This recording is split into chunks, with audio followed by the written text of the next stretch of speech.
साल बांग्लादेश को इंडिया की सपोर्ट रही है।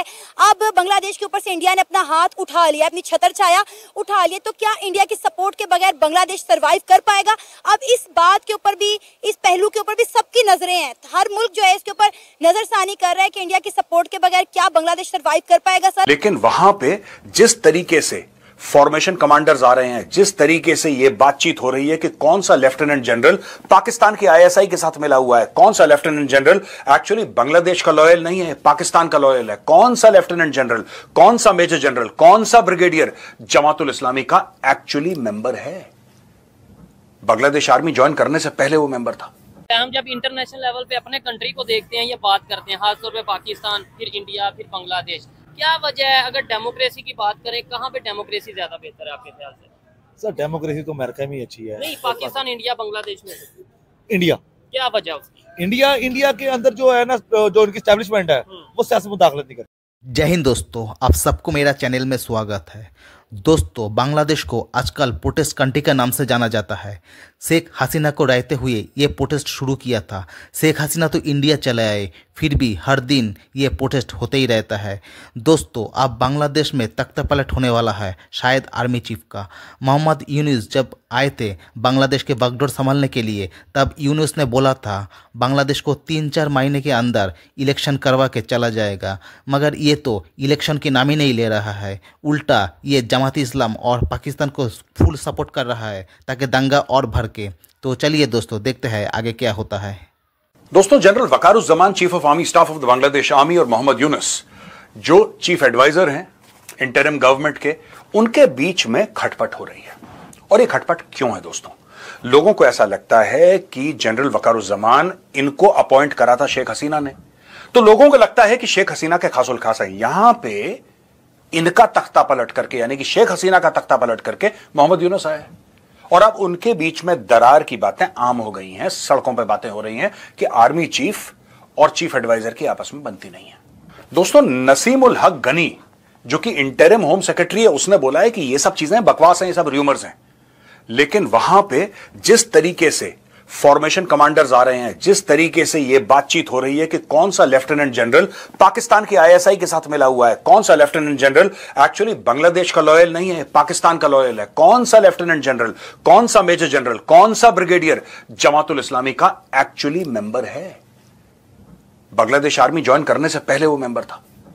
ऐसी ऐसी खबरें आ रही हैं और लोग कह रहे हैं कि यहां पे डिफरेंट पॉलिटिकल एजेंडाज पेश करे जा रहे हैं बांग्लादेश के अंदर, डिफरेंट पॉलिटिकल एजेंडाज। कुछ लोग कह रहे हैं कि एक खास ग्रुप ऑफ ऑफिसर्स हैं जो कि चीफ ऑफ आर्मी स्टाफ का तख्ता पलट करने के चक्कर में। और दोस्तों, ये इसलिए बांग्लादेशी विश्वास कर रहे हैं इन बातों पे। आप र्यूमर्स कह सकते हैं, आप ये भी कह सकते हैं कि र्यूमर्स नहीं है, लेकिन बांग्लादेशी इसलिए विश्वास कर रहे हैं क्योंकि बांग्लादेश में 5 बार ऐसा पहले हो चुका है, 5 बार ऐसा पहले हो चुका है कि जर्नल ने ही जर्नल को टपका दिया। एक तो ये है ना कि कोई प्रधानमंत्री है, कोई राष्ट्रपति है, उसका तख्ता पलट कर दिया। नहीं, यहां पे 4-5 बार बांग्लादेश में, लिटरली आई थिंक 5 बार, कि कोई जनरल बैठा था, उसको किसी दूसरे ब्रिगेडियर या जनरल ने उसका तख्ता पलट कर दिया।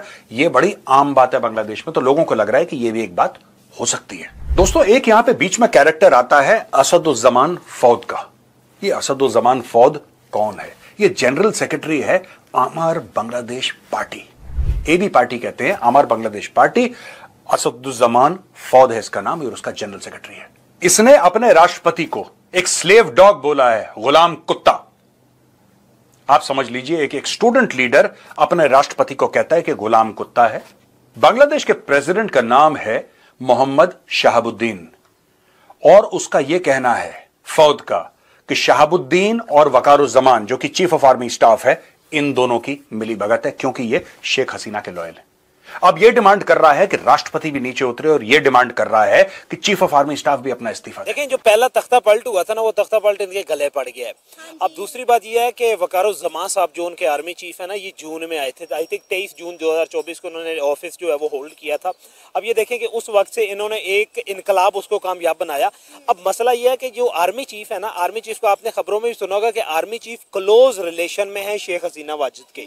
अब इन्होंने जो पहला तख्ता पलट किया था, इन्होंने शेख हसीना वाजिद को दौड़ाने में, क्योंकि वो जो आप ये कह लें इनकलाबी लोग थे, वो तो शेख हसीना वाजिद को डिटेन करना चाहते थे बांग्लादेश में, लेकिन उन्होंने उसको हेल्प की, उनको वहां से निकलवा के इंडिया में भेजा। अब दूसरी बात, उस वक्त से लेके अब अगस्त में, ये मैंने आपके साथ अक्सर बात करते हुए मैंने कहा था कि ये जो इनकलाब, ये जो खूनी इनकलाब बांग्लादेश में है, ये कामयाब नहीं होगा। उसकी रीजन ये है कि इसमें कोई पॉलिटिकल थॉट्स नहीं है, सियासी दिमाग इसमें है ही नहीं, कोई सियासी रहनुमा इसको लीड ही नहीं कर रहा था, सिर्फ और सिर्फ स्टूडेंट, या आप ये कह लें कि वो जो ओबाश, दूसरे अपोजिशन की कोई सियासी जमात भी नहीं थी। देखे ना, उसकी क्या नाम है, जो ज़ियाउर रहमान की बेगम थी, उसकी भी कोई उनको पॉलिटिकल सपोर्ट नहीं थी। वो इसी मामलात को देखते हुए वोट के अमेरिका चली गई हैं। उन्हें पता था कि ये सस्टेन नहीं कर सकते। अब हुआ क्या है कि इसके पीछे मुहर्रिकात ये है कि ये मामला ये चल रहा है कि ओवरऑल इकोनॉमिकली आप लोग देखें तो कंट्री अभी स्टेबल नहीं हो रहा। कि उसकी रीज़न ये है कि ये इनके पास कोई एडमिनिस्ट्रेशन भी नहीं है, ये कोई अच्छे एडमिनिस्ट्रेटर भी नहीं है। जो इन्होंने, आप ये कह लें कि वो नहीद सलीम जो हैं, जो इनके आप ये कह लें जिन्होंने अभी बांग्लादेश सिटीजन पार्टी बनाई थी, नई पॉलिटिकल पार्टी भी बनाई, उस नई पॉलिटिकल पार्टी दोबारा बात वहाँ पे चली गई। जब वो पार्टी बनी तो मेरे जहन में एक आइडिया आया कि हो सकता है कि बांग्लादेश दोबारा इलेक्शन की तरफ चला जाए। अगर इलेक्शन में चला जाता है तो फिर किसी हद तक आप लोग ये कह सकते हैं कि उसके हालात, क्योंकि अल्टीमेटली जहाँ पे आप लोगों की पिछली 20 साल से वहाँ पे डेमोक्रेटिक सेटअप चल रहा था, जैसा भी था, democracy, first form of democracy is better than the best form of dictatorship.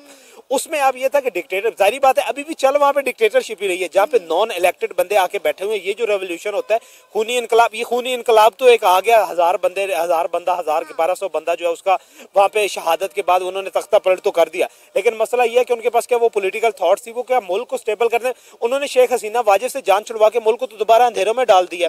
अब ये कह लें कि इलेक्ट्रिसिटी क्राइसिस वहाँ पे पैदा हो गया। उसके बाद आप ये कह लें टेक्सटाइल क्राइसिस वहाँ पे शुरू हो गया। जॉब अपॉर्चुनिटी, कितने लोग हैं जिन्होंने नौकरियों से हाथ धोया। भूख मरी का आलम वहाँ पे ये है कि लोगों को, आप ये कह लें कि वहाँ पे 3 टाइम का खाना लोगों को मिलने को, महंगाई हद से ज्यादा बढ़ चुकी हुई है। इन्फ्लेशन रेट आप ये देखें वहाँ पे, मैंने अभी सुन रहा था 38% इन्फ्लेशन रेट आ गया। और शेख हसीना वाजिद के दौर में जो इन्फ्लेशन रेट था वो 5 to 7% तक था।